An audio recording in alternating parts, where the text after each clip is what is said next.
আসসালামাইকুম সুপ্রিয় দর্শক মণ্ডলী, আজ আমরা আসছি যশোর জেলার অভয়নগর উপজেলার অভয়নগর গ্রামে এই 11 শিব মন্দির পরিদর্শনে। বাংলাদেশের প্রতিটি জেলা, প্রতিটি জনপদে ছড়িয়ে আছে ইতিহাসের অসংখ্য নিদর্শন। কোথাও প্রাচীন মসজিদ, কোথাও জমিদার বাড়ি, কোথাও আবার শত শত বছরের পুরনো মন্দির।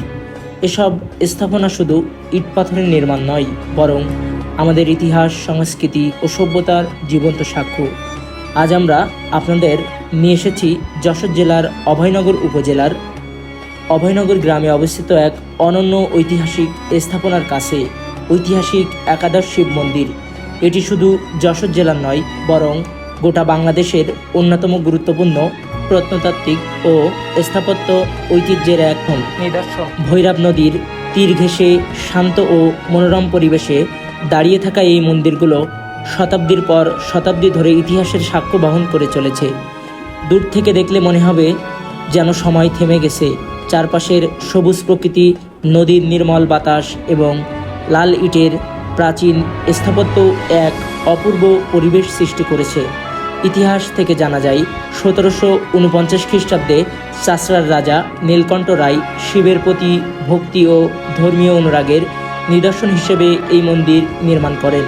সেই সময় বাংলার জমিদার ও রাজ পরিবারের সদস্যরা ধর্মীয় স্থাপনা নির্মাণে বিশেষ ভূমিকা রাখতেন।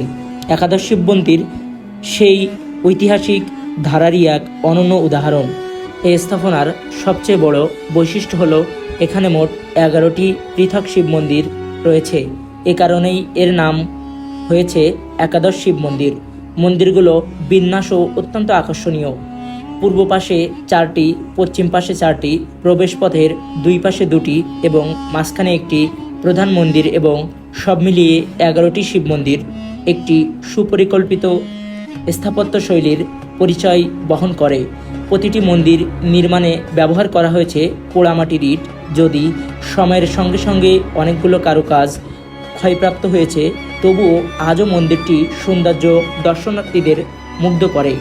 এই ইটের দেয়ালগুলো যেন শত বছরের ইতিহাস নীরবে বয়ে চলেছে। অনেক ইতিহাসবিদদের মতে এই মন্দিরটি স্থাপত্যে বাংলার আঞ্চলিক নির্মাণ শৈলীর পাশাপাশি তৎকালীন শিল্পরুচিরও প্রতিফলন দেখা যায়। ধর্মীয় উপাসনালয়ের পাশাপাশি এটি ছিল শিল্প, সংস্কৃতি এবং সামাজিক জীবনেও একটি গুরুত্বপূর্ণ কেন্দ্র। প্রতি বছর দেশের বিভিন্ন প্রান্ত থেকে অসংখ্য দর্শনার্থী, ইতিহাসপ্রেমী, গবেষক ও ভ্রমণ পিপাসু মানুষ এই ঐতিহাসিক স্থানটিতে দেখতে আসেন। কেউ আসেন ইতিহাস জানতে, কেউ আসেন স্থাপত্যের সৌন্দর্য উপভোগ করতে, আবার কেউ আসেন অতীতের স্মৃতি অনুভব করতে। ভোরের আলোয় কিংবা বিকেলের নরম রোদে মন্দিরগুলোর সৌন্দর্য যেন আরও বেড়েই যায়। লাল ইটের দেয়ালে সূর্যের আলো পড়ে এক মনোমুগ্ধকর দৃশ্যের সৃষ্টি করে। ভৈরব নদীর শান্ত পরিবেশ ও সৌন্দর্যকে আরও প্রাণবন্ত করে তোলে। বাংলাদেশের প্রত্নতাত্ত্বিক ঐতিহ্যের একটি গুরুত্বপূর্ণ অংশ হিসেবে এই স্থাপনাটি সংরক্ষণ করা অত্যন্ত জরুরি। সময়ের প্রভাবে অনেক পুরানো স্থাপনা হারিয়ে যাচ্ছে, তাই আমাদের উচিত এসব ঐতিহাসিক নিদর্শনের প্রতি শ্রদ্ধাশীল হওয়া এবং এগুলো রক্ষায় সচেতন বৃদ্ধি ভূমিকা পালন করা। একটি জাতির ইতিহাস জানার অন্যতম মাধ্যম হলো তার স্থাপত্য। একাদশ শিব মন্দির শুধু একটি ধর্মীয় স্থাপনা নয়, এটি বাংলার ইতিহাস, শিল্প, স্থাপত্য ও সংস্কৃতির একটি অমূল্য সম্পদ। এই মন্দির আমাদের মনে করিয়ে দেয় শত শত বছর আগে বাংলার কারিগররা কত দক্ষতা ও নান্দনিকতার সঙ্গে এমন স্থাপনা নির্মাণ করেছিলেন। আপনি যদি যশোরে ভ্রমণে যান, তবে অবশ্যই সময় বের করে অভয়নগরের এই ঐতিহাসিক একাদশ শিব মন্দির ঘুরে দেখবেন। ইতিহাস, স্থাপত্য, প্রকৃতি এবং শান্ত পরিবেশ সবকিছু মিলিয়ে এটি হবে একটি স্মরণীয় অভিজ্ঞতা। চলুন আমরা সবাই মিলে আমাদের দেশের ঐতিহাসিক প্রত্নতাত্ত্বিক নিদর্শনগুলোকে ভালোবাসি, সংরক্ষণ করি, আগামী প্রজন্মের কাছে সঠিক ইতিহাস পৌঁছে দিই।